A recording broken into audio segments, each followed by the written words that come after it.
Palamanan lang po natin ito.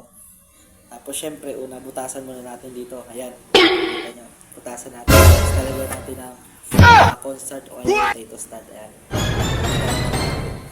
Tapos, Sana ganyan.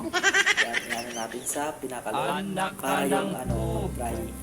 Tapos saka natin papalamanan ng giniling. Yung giniling na ginawa ko, wala po itong itlog. Ang linagay ko lang po dito, mushroom at saka tofu at saka timpla. Tapos may luya at saka carrots. Ayan. Kung nakikita niya, ito po. Bali na-share ko na ko po kung paano lutuin to. Ini-steam bago pagkatapos pag-steam. Lalagyan siya ng sauce. Bali brown sauce po yung tawag doon. Tapos, ganyan lang po siya. Ayan, kung nakikita nyo, di ba? Pumasok siya sa loob. Ayan, lumubo. Ayan, tofu. Tapos may steam. Ay, may dyan. Meron siyang kinilig sa loob. Yan, una, aanin muna natin dito. Anak ka ng po. Pasok po yung Sana tapos next po dito. Ayan po, o di ba? Sinisiksik ko siya para maganda po yung kalalabasan. Ayan. Bali palamanan lang po natin siya.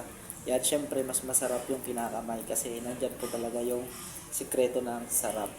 Ayan. Ayan na po. Diba? Ganyan lang kasimple. Simple lang po yan. Una, ginagawa mo. dito.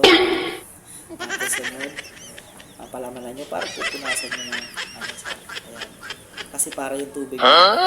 Kasi medyo hindi toasted yung sa loob niya.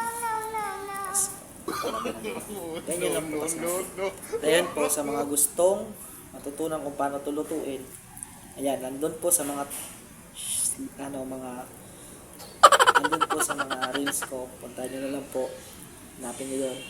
Nandun po nakalagay steam tofu. Yan, maraming salamat. Bye-bye. Nice.